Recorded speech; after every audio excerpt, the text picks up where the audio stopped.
What is up, everybody, and welcome to the top 5 power armors, period. This is the last video I'm going to be making on this topic for quite a while because I feel like it is a good wrapper up for summer. We saw a lot of power armor releases over the past 4 months, and now it's time to decide which of these are the best of the best. Obviously, this video is going to be my opinion. You guys might have different opinions, but this is what I think are the top 5 power armors for Fallout 4 right now. If you do enjoy the content, I encourage you guys to consider subscribing, or if you're feeling particularly generous, you could support me on Patreon. But with that, let's get right into it. So coming in at the number 5 spot, we do have the Na'vi power armor. This is definitely one of those ones that's going to rub people the wrong way, but alas, here it is. This mod has a lot going on for it. Basically, it adds in 3 different things: a new power armor frame, a new power armor, and a new bodysuit. When you put on the new bodysuit and get into a regular power armor frame, it'll be transformed into a female one. That's because this power armor is only for females. The new frame actually looks way better than the original one. There are other mods that allow you to change frames, but this one looks really sharp and I quite like it. The actual power armor has quite a few different customizability options, ranging from Fallout themed ones to just different colors. It also does have quite a few different helmets, so you could have an Anubis head, a bunny head, or even a cat head. All these options are really good, but what I really like about the power armor is the ability to add on different baggage and a backpack to it. This will increase your carrying weight, and this is just a feature I wish other power armors had. I think it makes the power armor look really cool and just adds a great aesthetic for it. This power armor is definitely for a certain type of person, particularly probably the person that uses some of the lewd mods for Fallout 4. There's definitely an audience for this, but I look at the power armor from just a uniqueness standpoint. It offers a lot and changes a lot of things that other power armors don't. Next up, we do have the construction power armor. This, for me at least, is the most unique feeling power armor out of the bunch, and really just in general. That's why it's on this list. The power armor itself does have a lot of little details, little cables and wires connecting things, and although the textures aren't the highest quality, the modeling and colors of this power armor definitely make up for it. Some of the different paint jobs for this one look way cooler than I feel like other power armors. A lot of power armors will add in paint jobs just to have. They'll appeal to a minority of the audience, but most people will leave with the original one or one of the basic ones. With this power armor, I feel like some of the different paint jobs really shine, and although I'm sure a lot of people like the bright yellow look, some of the darker ones do really appeal to me. But again, the reason I like this power armor so much is just because of how different it feels from everything else. When you get into this, you truly feel like you're playing a mod, not one of the vanilla power armors. Many will go for that same bodysuit look, but this one is made out of weird equipment and kind of shaped differently. You really get the feel when you walk around in this compared to walking around in a different power armor. It feels completely different and has a totally unique style.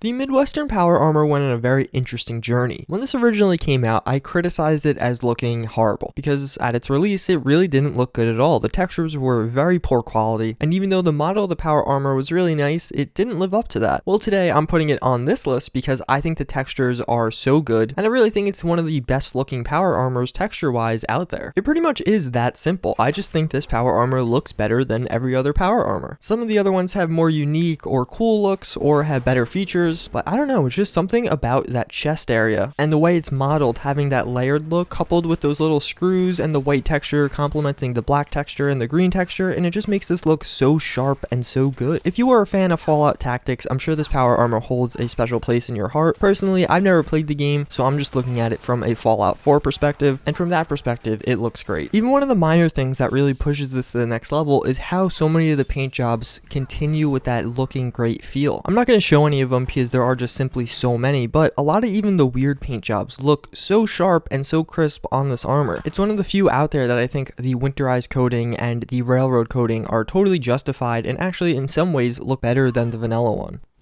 In the runner-up spot, we do have the Night Power Armor, and I want to mention that this power armor and the final spot are on another level. I think both of them are much better than the 3 behind this, simply because of how much they do and kind of some of the things they add. So what does the Night Power Armor add? Well, first and foremost, a ton of different helmets. It has 3 different helmets into the game, all of them looking very cool and unique. Even the Night Power Armor as a whole has a very custom and unique feel to Fallout 4. I never realized how good this would work until someone put it in front of me, and this made me only want more. It also does add in a mace weapon, which does look really good, matching the power armor entirely. On top of that, the jetpack for this is totally unique, adding in these massive wings to the power armor, fitting in perfectly with the night theme and just looking really daunting and cool. I like all the different helmets because they each give you very different feels for the power armor. It's a really good power armor. The only reason it's not the top power armor is because I don't really like the texture. Like, I'm not neutral about the texture, I don't like it. I think it degrades the power armor slightly. I would love some more texture options, which hopefully we'll see that in a future update, and then we'll really see who is the best power armor. But for the time being, this is definitely the runner-up.